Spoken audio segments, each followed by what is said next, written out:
Yeah, certainly. Jhett, Haeata, another one that's a really good story. Tell us firstly about the evolution of him as a character. Played a bit of footy last year, and probably became one of the more popular teammates this year. You talked about Harry Oliver as the beating heart. He was probably alongside him. Yeah, absolutely, he was. And when I first met Jhett 18 months ago or 2 years ago now, he had a little wrist injury, I reckon it was, or a finger injury, and I introduced myself to him and couldn't get much out of him. He's a pretty quiet young man at that point, and we just built our relationship over the last couple of years, and he got really comfortable in our program, which was really great, and got up and told his story in front of the group during some sessions we were doing last year, and the boys all got around him and supported him after that, which I think made him feel more comfortable in the environment.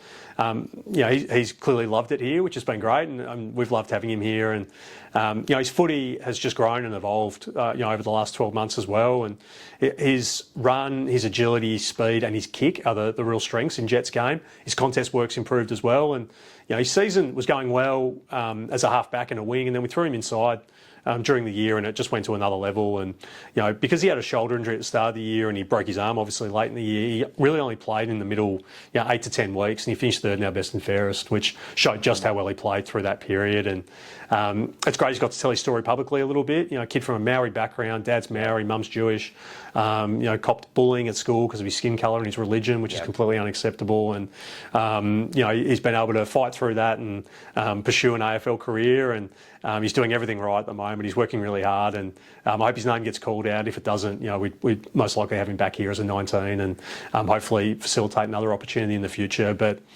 his run, his carry and his kick are AFL standard, and I hope a club gives him the opportunity. Certainly. His versatility, something as well that stands out. Where do you see him starting at AFL level? What's that sort of projection look like? I think a high half forward is a really good spot for Jhett. A bit similar to Josh Dolan, to be able to get up the ground, get back and use that kick and that speed, I think is really important. So, I think that we did play him in a game at high half back early this year against GWS, I think it was. And I do think with his kick off half back, it could be a real weapon, but half forward's where I primarily see him. And then his Ajax teammate, Charlie Rozenes, didn't get to see much of him this year, but has that dynamic flair in the forward half. I think he kicked 5 goals for a Metro trial match out at Werribee. Yeah, spot on. He kicked 5.5, which was incredible. And he's pretty stiff not to make the Metro squad off the back of that as a half forward. And, Charlie's ability, again, to get up the ground and get back as a half forward. And we were really lucky this year to have Josh Dolan, Charlie Rozenes and Ben Sears, who are all elite in that space, was a real weapon for us. And, Charlie's such a hard worker and has done so much to improve his footy over the last 18 months. I was disappointed for him. He had the hamstring injury during the year and re-injured it in the Ballarat game up there in the final against Western, and that ruled him out for the rest of the year. But the fact that he got a combine invite shows the level of interest that he's had, and the clubs have been watching him closely. And again, he's one, when we look at that skill set to play a high half forward role at AFL level, Charlie's got all the weapons you need. Yeah.